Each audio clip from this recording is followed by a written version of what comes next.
technically speaking, this isn't a brand new Opel Meriva because the new one came out only a couple of years ago. And how it works is like this. A typical model's life cycle lasts for about 7 years, but it depends on the manufacturer. But during that time, they like to give the car a bit of a refresh. So they give it a nip here and a tuck there and a bit of a tweak in between.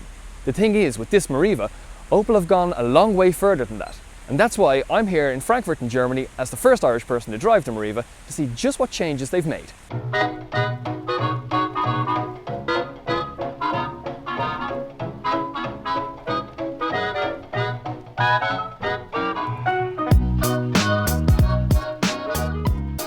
Take the engine for example. Opel are phasing out the 1.3 and the 1.7 litre diesel in favour of to the right and then turn right. The new 1.6 that's appearing in this Meriva.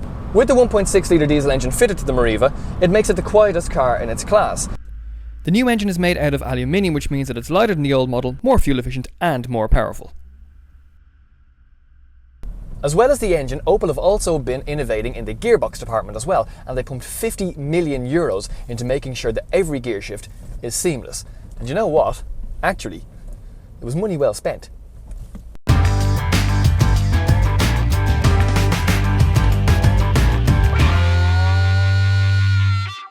The Meriva has always had a pretty decent following among mature owners, but it's actually squarely aimed at young families as well, and the reason is accessibility.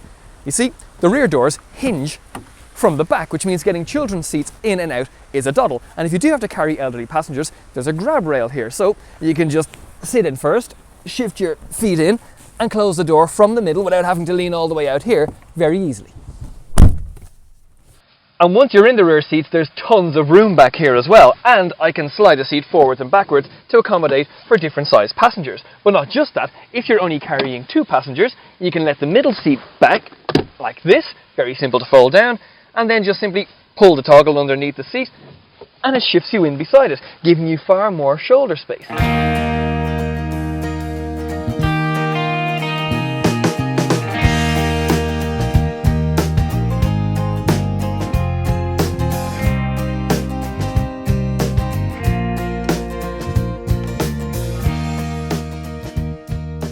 The front seats are also very comfortable and supportive as well, but then again, they need to be because you spend so much time in them. And actually, did you know that after the engine, the seat is the most expensive component when building a car? So if you've got a sore back from carrying around a child all day, or if you're what Opel very diplomatically calls an active senior, then you'd be very thankful of the seats in this Meriva. I didn't get a long enough opportunity to play with the new IntelliLink system, but when I did use it, I found it to be unobtrusive and very intuitive. I can see an old model Meriva in front of me, and one is actually just about to come past me here as well. That's actually a bit of a rare sight on Irish roads, because we tend to not sell a huge number of them. In actual fact, though my figures aren't conclusive, I have to clarify this with Opel. I reckon they only managed to sell about 74 of these things last year.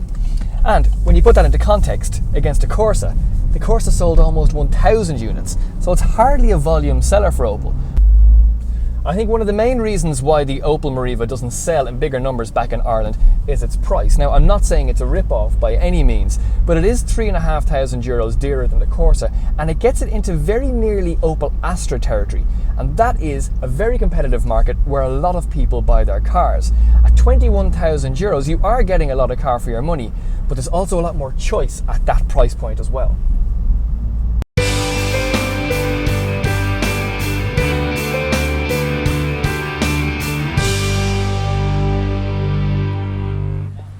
The primary reason for me coming to Frankfurt was to test drive the new Meriva, but I was also interested in the technology that they're going to be rolling out throughout their range in 2014, and on both counts, I'm very impressed, particularly with that new 1.6 litre diesel engine. But because I usually work in the used car market, I've had this niggling question in the back of my head, and that is, will Opel sell enough of these in order for it to have an impact? And the only conclusion I can come up with is, it'll be a shame if they don't, because it's a really good car, this.